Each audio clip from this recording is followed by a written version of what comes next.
Ce mardi 31 janvier 2023, Anne-Elisabeth Lemoine recevait dans son émission C'est à vous, France 5, Christophe Willem, actuellement en tournée dans toute la France.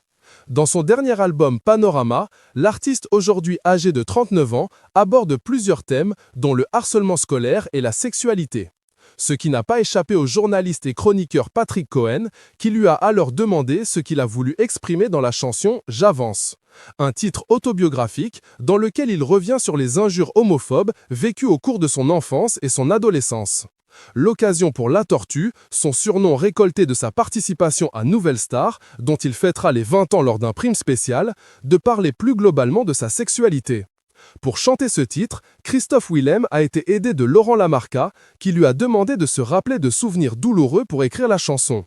Laurent Lamarca m'a dit « Tu me fais toute la liste de ce que tu as entendu, ado, et quand tu es devenu connu. » Et je lui ai répondu « Mais ce sont à peu près les mêmes trucs. » Il a par ailleurs affirmé qu'il n'a jamais eu le sentiment d'avoir à choisir s'il préférait les filles ou les garçons. Le plus dur pour moi, c'est quand j'ai démarré, j'ai toujours dit qu'une fille ou un garçon, ce n'était pas un problème. J'étais open pour les deux. Ce qui est assez marrant, c'est que pour les gens, c'est un discours qui est difficile à entendre. Une sexualité libre, pas souvent acceptée, que ce soit à l'époque de l'école ou dans le milieu du show business. J'ai vraiment entendu le mot PD, souvent j'entendais les gens dire que j'étais bi pour ne pas dire que j'étais gay, explique-t-il à Patrick Cohen. En 2022, interrogé par Pure Charts, Christophe Willem apportait cette précision sur sa vie intime. « Je sors de toute norme binaire. Je ne suis pas gay comme je ne suis pas hétéro. » Exit La Tortue un peu molle, Christophe Willem a bel et bien accédé au statut de star de la chanson française. Et ses fans le lui rendent bien. Pour preuve, cette anecdote aussi loufoque et hilarante sur laquelle il revient en interview. Un homme nu s'est introduit dans sa chambre. Christophe Willem, qui se garde bien de dire s'il est aujourd'hui en couple, n'est pas le seul artiste masculin à avoir fini par évoquer publiquement sa bisexualité. L'animateur Olivier Mine, l'acteur Lambert Wilson ou encore le chanteur Étienne Dao ont eux aussi assumé leur double préférence. Mais Christophe Willem ne s'est pas arrêté là dans ses confidences et a profité de sa venue sur le plateau de C'est à vous pour s'exprimer sur le harcèlement scolaire. Quand vous êtes un enfant harcelé à l'école, le plus violent, c'est la solitude. J'ai redoublé la 5e, c'était un drame pour moi de rester une année de plus. Des surveillants vous disent « En même temps, t'es un peu efféminé, tu t'es fait frapper, mais il y a un peu de vrai. Je n'avais pas de sexualité à 11 ans. » Le chanteur victorieux de la Nouvelle Star se décrit comme naturellement optimiste.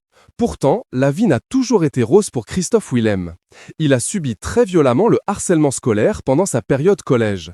Il détaille cette partie difficile de sa vie dans Un dimanche à la campagne sur France 2. L'artiste a ensuite confié avoir préféré ne pas dévoiler ses attaques homophobes à ses parents. « C'est hyper violent. Vous ne voulez pas arriver à la maison et dire « À l'école, on me dit sale pédé ».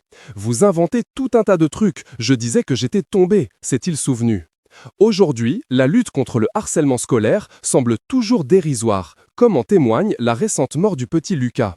Si Lucas Bravo est connu comme le beau gosse de la série Emily in Paris, l'acteur a aussi tourné avec Julia Roberts et George Clooney. Et le tournage de Ticket to Paradise lui a laissé des souvenirs pour la vie. Pour rappel, comme le souligne le gouvernement, le harcèlement se définit comme une violence. Sens répété qui peut être verbal, physique ou psychologique. Cette violence se retrouve aussi au sein de l'école.